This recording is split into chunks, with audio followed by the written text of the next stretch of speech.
Dear students, I hope you all are doing great.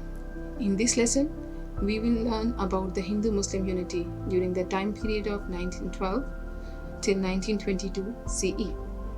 Our learning outcomes for this lesson are to identify the importance of Waqf Validating Bill, outline the importance of Lucknow Pact of 1916 as a beacon of hope for Hindu-Muslim unity between 1914 and 1930. Explore the clauses of Montagu-Chelmsford Reforms 1919. Then analyze the reaction of Muslim League and Congress on the Montagu-Chelmsford Reforms.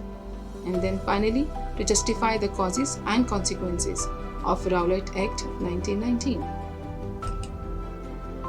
Let's first have an overview of the background.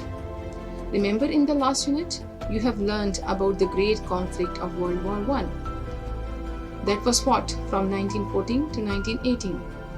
Indians had participated in this war wholeheartedly when their British rulers promised them to give them self-rule after the war. Unfortunately, they did not keep their promise and continued their rule in India after winning the World War I. In 1894, British government had taken over all gifted Muslim property. Mr. Jinnah came back to India after completing his studies from England. In 1911, he introduced his first ever legislative measure, the Waqf Validating Bill. According to Mr. Jinnah, this government act was against the fundamental principles of Islamic law. He won the case, and this bill was accepted by the British government after 2 years in 1913. It was a certain triumph for the betterment of those Muslims who had lost their property. Mr. Jinnah wished to have unity between the Hindus and the Muslims. He joined the Congress and strived to bring Muslims and Hindus at a common national platform.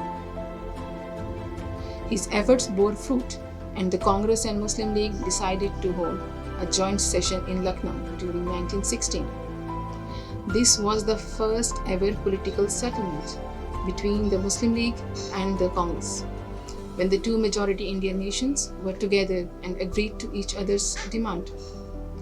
Congress accepted the Muslims' demand of having separate electorates, while the Muslim League ensured its support for the Congress' demand of getting self-rule for the Indians. The Lucknow Pact was a bright chapter in the dark and gloomy time of Indian politics. Lucknow Pact created a political understanding between the two nations, and Mr. Jinnah was granted with the proud title of Ambassador of Hindu-Muslim Unity. Both Hindus and Muslims organizations hoped that their unity will result in increased pressure on the British government and they will get self-rule. However, the British government came up with their proposals for further Indian participation in the government through decision-making process. This proposal became the Government of India Act of 1919. Under this act, the Viceroy was now to be advised by 6 members, 3 of whom had to be Indians. The system of diarchy was introduced at the provisional level with reserved and transferred subjects.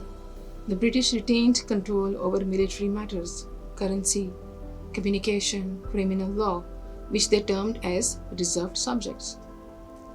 The Provincial Council were given control over Indian education, agriculture, health, local self-government, and public works, which they termed as transferred subjects. To counter the Indians' reaction to these reforms, British government came up with another law known as the Rowlatt Act 1919. You know, the rulings of this Rowlatt Act were really harsh, like it allowed imprisonment without trial, or a trial by a judge without a jury, no right of appeal, house arrest of the suspects, and no political activity as meeting or processions. As a reaction to this unfair act, Mr. Gandhi showed strong opposition, while Mr. Jinnah resigned from the Imperial Legislative Council. The Rowlatt Act, after coming into force, led to a tragic incident. On April 13, 1919, British troops fired on a large crowd of unarmed Indians in an open space known as the Jallianwala Bagh in Amritsar, Punjab region, which is now a part of the Indian state of Punjab. The death toll was 379, while 1,200 were wounded. This incident marked a turning point in India's modern history, in that it left a permanent scar on Indo-British relations. Eventually, the opposition to the British rule and the demand for the self-rule became the firm goal of all Indians. With this, I will end this lesson. In the next lesson, we will talk about the three main historic movements in India that had taken place during the same study period. I would like to suggest you to go through your history book, Understanding History 3, from page number 42 till page number 46 for further understanding of the topic. You can also refer to these online resources. Let's have a quick wrap up. In our lesson today, we learned about the historic importance of Waqf Validating Bill. Then we discussed the significance of Lucknow Pact as a beacon of hope for the Hindu-Muslim unity, which was accomplished by the efforts of Mr. Jinnah. Mr. Jinnah's effort and success in bringing the two parties on a common platform earned him the title of Ambassador of Hindu-Muslim Unity. Then we explored the clauses of Government of India Act 1919, and finally we justified the causes and consequences of the Rowlatt Act, especially how Rowlatt Act of 1919 resulted in causing the tragic incident in Jallianwala Bagh in 1911.